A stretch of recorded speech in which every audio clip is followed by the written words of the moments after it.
Hello नमस्कार सर्वांना. सर्वप्रथम ओम नमः शिवाय. मी कोमल स्वागत करते तुमचं आपल्या यूट्यूब चॅनलमध्ये. तर बरेच दिवस झालेले होते आपल्या चॅनलवरती व्हिडिओ आलेलाच नाही आहे. त्याचं कारणही तसंच आहे, कारण की तुम्ही व्हिडिओ बघताय, सबस्क्राईब करत नाही आहे, चॅनलला प्रमोट करत नाही आहे, कुठेच लाईक करत नाही, शेअर करत नाही. त्याच्यामुळे म्हटलं चला जाऊ द्या, काही उपयोगच नाही व्हिडिओ बनवण्यामध्ये. त्याच्यामुळे मी काही व्हिडिओ बनवलेच नव्हते. बट माझे काही जे चांगले सबस्क्रायबर आहेत, ज्यांना खरंच वाटतं माझे व्हिडिओ बघावेत, तर त्यांनी मला मेसेज करून सांगितलं की असं नका करू ताई, प्लीज व्हिडिओ बनवा. तर म्हणून मग मी पुन्हा व्हिडिओ बनवण्याचा निश्चय केलेला आहे. आणि मग पहिला व्हिडिओची सुरुवात जी आहे ती देवपूजेपासून करते. तर आज आहे मंगळवार.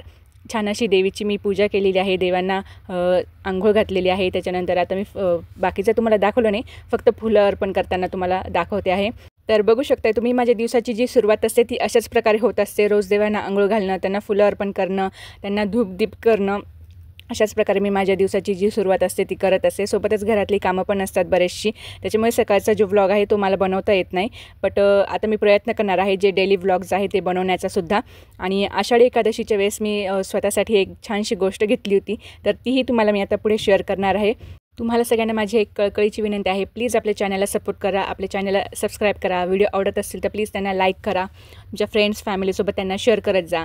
आणि हो, आपला इंस्टाग्राम ID पण आहे, त्याच्यावरती सुद्धा मला फॉलो करा, जेणेकरून मी जे पण व्हिडिओ टाकेल ते तुम्हाला बघायला मिळतील आणि मलाही मोटिवेशन मिळेल तुमच्यासाठी व्हिडिओ बनवण्याचं. माझ्याकडे खूप काही सारं कंटेंट आहे जे तुमच्यासोबत शेअर करायचं आहे, बट तुम्ही सपोर्ट करत नाही. त्याच्यामुळे मला ते बनवण्याचं असं इच्छाच होत नाही त्याच्यावरती व्हिडिओ बनवण्याचा. मी खूप छान ड्रेस शिवते, ब्लाऊज शिवते, तेही तुमच्यासोबत सगळ्यांसोबत शेअर करू शकते. बट तुम्ही जर व्हिडिओ बघितलेच नाही, सपोर्ट केलाच नाही, तर उपयोगच काय ते माझ्या बनवण्याचा. तरी पण मी बनवते आहे. तर चला सुरुवात करूया. मी जी वस्तू आणली आहे ती तुम्हाला आधी दाखवते. तर आषाढी एकादशीनिमित्त मी स्वतःसाठी एक छोटीशी वस्तू घेतलेली होती आणि ती तेव्हापासून देवासमोरच ठेवली होती. आधी देवाला अर्पण केली आणि मग त्याच्यानंतर आपण घालायची असते. ती कुठलीही नवीन वस्तू आणल्यानंतर आधी देवांना द्यायचं, त्याच्यानंतर आपण तिचं उद्घाटन करायचं असतं.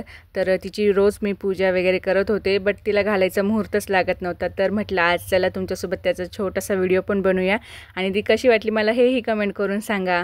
तर हो, मी आषाढी एकादशी निमित्त मी घेतल्या होत्या ह्या छोट्याशा मासोळी जोडवी, जी मीडियम साईजमध्ये आहे आणि खूप छान आहे. मला खूप अफोर्डेबल मिळाली.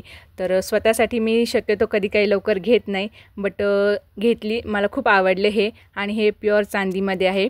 तर हे मला मिळालेले आहे 2 भारामध्ये बसलेले आहेत. हे 2 जोडवी जी आहे ही मीडियम साईज आहे. याच्यापेक्षा स्मॉल आणि याच्यापेक्षा मोठी पण असते, बट माझ्या बोटांना ही मीडियमवालीच छान दिसत होती. खूप जास्त मोठी पण नको होती मला, आणि खूप जास्त बारीक पण चांगली दिसली नसती.